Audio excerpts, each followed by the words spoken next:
Now, NCAA tournament just 30 days away. Maybe spring soon to follow. Time to get familiar with some teams you're likely to see in the tournament, starting with Duke.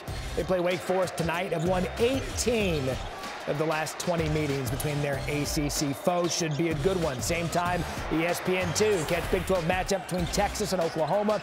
Texas has won their last 2 trips to Norman, but are 2-6 on the road this season.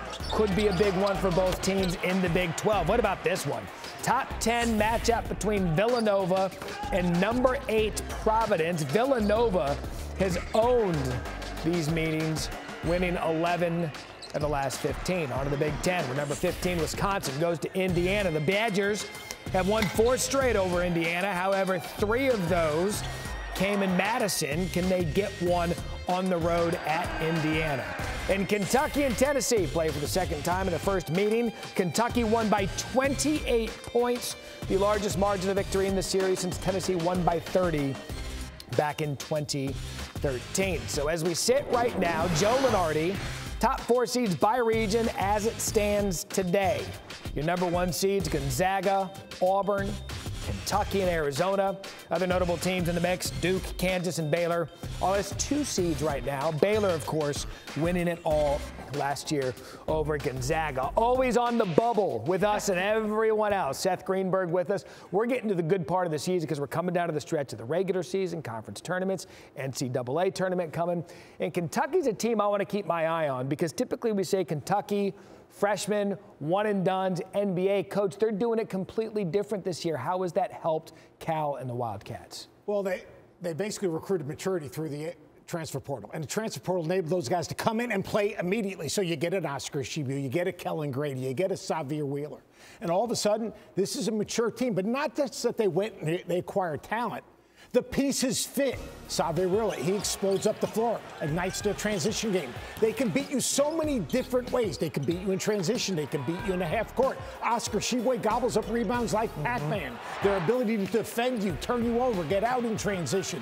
This team is as complete a team as there is in the country. They've done it through the portal. They've done it with maturity. They've done it, though, as important as anything, because the pieces fit. Not just acquiring talent, but acquiring talents where, you know what, they complement each other. And just another example of Cal making the adjustment in the new age, the portal. Curve. Find a guy, make him fit. Kentucky plays Tennessee tonight, 9 p.m. Eastern on ESPN. Want to get to Duke now.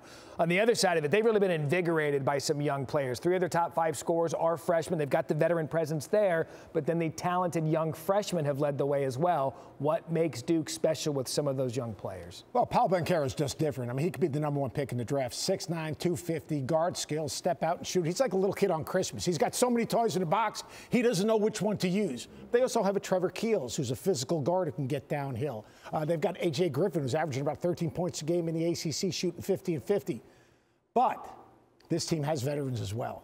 Mark Williams protects the rim and blocks shots, obviously, and then Wendell Moore has been terrific for him. So this is an interesting team. I'm not sure how good they're going to be down the stretch. Higher ceiling, though, Duke or Kentucky? I think it's Kentucky, and it's Oscar Tshiebwe. To me, you know what you're getting out of Oscar Tshiebwe every single night. I mean, the guy is absolutely relentless, and the energy and joy that he plays with impacts others. His ability to rebound the ball, initiate the fast break. His ability with great feet to get out in the ball screen, get back, maybe block a shot. And now all of a sudden, the pieces that are around him are a little bit more mature, a little bit more experienced. They got shot makers and floor gamers all over the floor. But here's the difference between Kentucky and Duke. I like Kentucky's bench. When you bring in Davion Mintz off the floor, a 6th-year senior. When you bring in Jacob Toppin off the floor, who can defend multiple positions. When you bring in even a guy like Lance Ware off the floor, who knows exactly who he is. Right. The depth of this Kentucky team and how those pieces coming off the bench complement their starters, I think that's going to be the difference. I can't believe we're sitting here talking about Kentucky and experience. And we'll see whether they get some tournament time. Seth, off the bubble for today.